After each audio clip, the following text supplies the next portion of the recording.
Hello everyone. So my project is the Wwise Adventure Game. So basically what I did is I rescored the entire game and I implemented my music using Wwise. So right now we're listening to the main title's music, which is just a 45-second loop. But I'm going to go ahead and click start game and skip ahead because you'll actually hear this music later in the game. So when you're first dropped into the game, you are in what the Wwise Adventure Game calls nowhere. And as you can see, there's nothing really around me and there's nothing to do. So what I wanted to write here was something really peaceful and ambient, but nothing super interesting because I wanted to encourage the player to look elsewhere for something more exciting to do. So I actually did something interesting implementation-wise. So I wrote several one-bar harp chord progressions, and these varied from 1, 2, or 3 chords. So first what I have Wwise doing is I have it pick one of those measures to play. Then what I have it do is I have it pick a certain number of bars to wait before it cycles back and picks another measure to play. So the result is you hear a random measure, then a random amount of pause, then another random measure, then another random amount of pause, and the result is sort of an artificial ambience, and it's super unpredictable, which is what I was going for with that. So let me go up this hill so that you can hear some of the village music.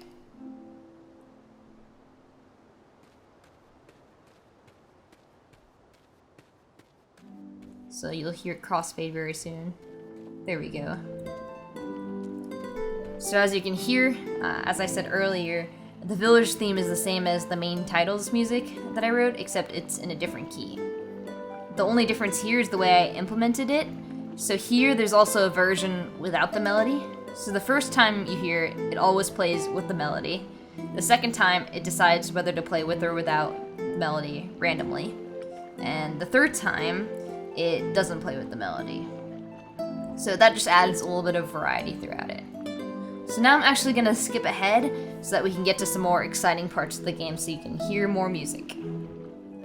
So part of my quest now is to pick up this pickaxe and pay attention to what happens when I pick it up. So I wrote this cheesy little stinger to go with whenever I pick up an exciting item. And I also made it duck the rest of the music, so it's heard above everything else. So now let's venture into the woods so you can hear that music.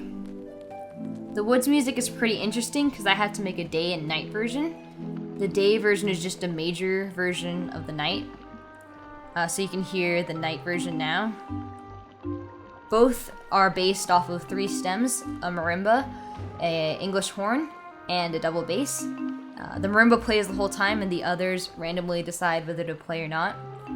The night version also brings in a bassoon and violins at random times. So we're hearing that music now. This is the night version, like I said, but I also said there's a day version, so let's cheat a little bit and change the time of day so you can hear that. So as you can hear, it suddenly got major, which is what the day version of the theme is. So let's move ahead.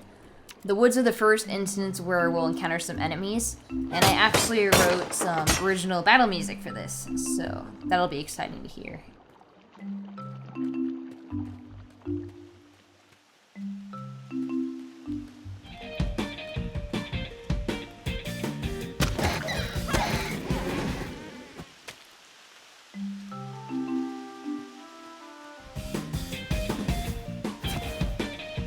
Now I'm going to run past all these guys. The battle music will continue to play because I'm surrounded by them. But I'm going to head to the cave. So for the cave music, I knew I wanted it to be super ambient. So I took a similar approach as I did with the harp cue at the beginning, where I wrote a couple several bar cues. And I have Wwise randomly deciding whether to play a random one of them or a random combination of them. And then I have it going to a different playlist where it decides how long to wait between cues, whether it's no time at all, 1 bar, 2 bars, 3 bars. And the result is, again, something super ambient with a bunch of layers webbing in and out, and something super unpredictable. For combat here, I wanted something subtle because I didn't want it to mess with the really cool ambient thing that is going on here. So what I did is every time there's combat, I added a bass drum layer, and it sort of mimics a harp beat, so it'll go boom, boom, boom, boom. And whenever you encounter just one enemy, it's pretty soft, but when there's multiple enemies, it gets louder and louder. So let's see if we can hear that. So you can still hear the boom, boom, boom, boom. So that's all I have to show you in this area. Now let's skip ahead because I want to show you the final 2 locations. So now we're in the desert. And my philosophy for the desert was I just wrote a short little cue. And I have it randomly selecting which layers play each time it repeats. So that automatically adds a lot of variety. But also, each time I encounter an enemy, I made it so some of the more intense percussive and intense orchestral layers come in. So let's see that in action.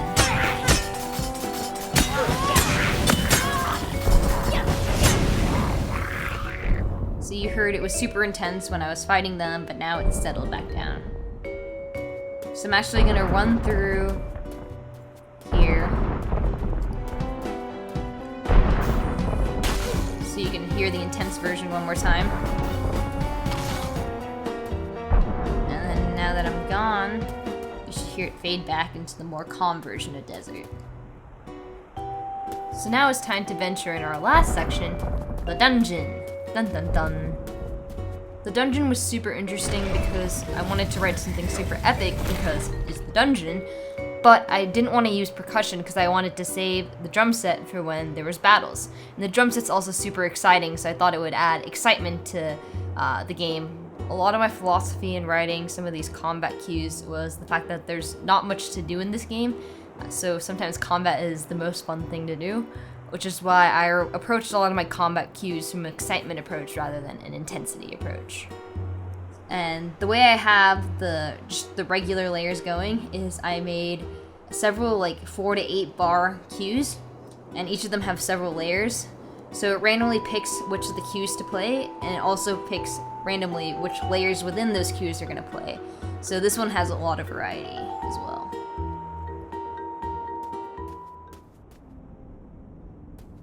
So you can already hear the dungeon music.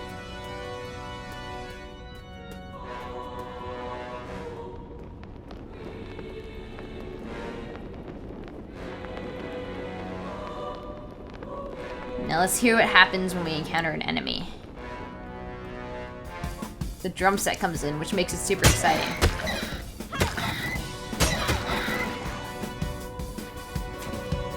The drum set hasn't gone away, which tells me that there's another enemy. But that brings us to one of the last themes that we have. So there's only one thing left to do, and that's die, so that I can show you all the Death Stinger.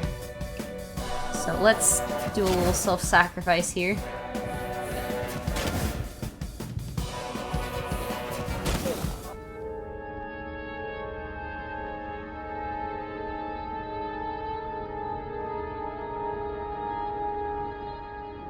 And there you have it, the Death Stinger. So, on that very happy note, that seems like a good time to end this. I hope you enjoyed my rescore of the Wwise Adventure Game.